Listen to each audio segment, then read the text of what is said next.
Kevin Hassett, President Trump's chief economist, estimated Monday that the administration's plan to cut corporate tax rates will cause average household incomes to jump $4,000 a year.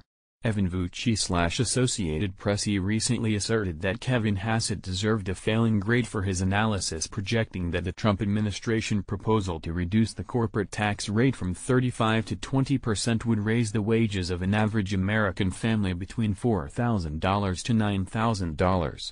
I chose harsh language because Hassett had, for what seemed like political reasons, impugned the integrity of people like Len Berman and Gene Stuerl, who have devoted their lives to honest, rigorous evaluation of tax measures by calling their work scientifically indefensible and fiction.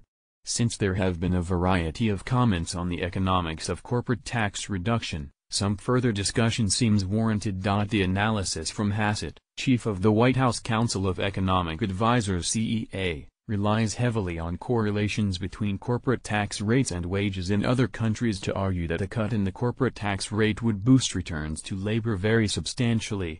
Perhaps unintentionally, the CEA ignores our own historical experience in their analysis. As Frank Lisey noted, the corporate tax cuts of the late 1980s did not result in increased real wages. Actually, real wages fell.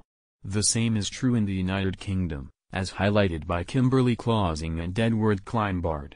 These examples feel far more relevant to the corporate tax issue analysis than comparisons to small economies and tax havens like Ireland and Switzerland, upon which the CEA relies. There has been a lot of back and forth, but notably no one has defended the $4,000 claim as a very conservatively estimated lower bound, let alone endorsed the plausibility of the $9,000 claim. In fact, the Wall Street Journal op-ed page published two very optimistic versions of what the wage increase could be, which were below CEA's lower bound. Casey Mulligan and Greg Mankiw also do not defend CEA's numbers, but do make use of simple academic abstract models that do not capture the complexities of a policy situation to argue that wage increases could be larger than the tax cut. The inadequacy of their analyses illustrate why well-resourced, team-based institutions with a strong culture of attention to detail like the Congressional Budget Office, the GAO, the Joint Tax Committee staff or the Tax Policy Center are so important. Mankiw's blog is a fine bit of economic pedagogy. It asks students to gauge the impact of a corporate rate reduction on wages in a so-called Ramsey model, or equivalently in a small fully open economy, with perfect capital mobility. Even with these assumptions, he does not get answers in the range of the CEA's estimates. As a device for motivating students to learn how to manipulate oversimplified academic models, Mankiw's blog is terrific, as one would expect from an outstanding economist and one of the leading textbook authors of his generation. As a guide to the effects of the Trump administration's tax cut, I do not think it is very helpful for three important reasons. First, a cut in the corporate tax rate from 35% to 20% in the presence of expensing of substantial or total investment has very little impact on the incentive to invest. Imagine the case of full expensing. If a company is permitted to deduct all of its investment costs and then is taxed on all of its investment profits, the tax rate has no impact at all on the investment incentive. If investments are financed in part with deductible interest, as would be true even under the Trump plan where expensing would be total, a reduction in the corporate tax rate could easily reduce the incentive to invest.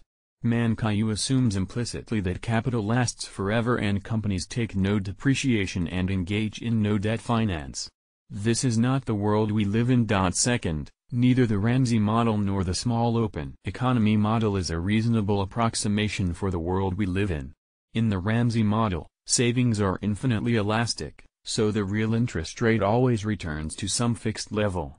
In fact, real interest rates vary vastly through space and time, and generations of economic research show that the savings rate, rather than being infinitely sensitive to the interest rate, is almost entirely insensitive to the interest rate. The United States is not a small open economy.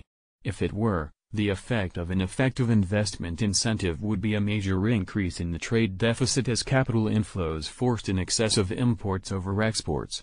I imagine that President Trump at least feels that a greatly augmented trade deficit is not good for American workers. Third, a big cut in the corporate rate does not happen in isolation as a break for new investment. Mankayu's model does not recognize the possibility of monopoly profits or returns to intellectual capital or other ways in which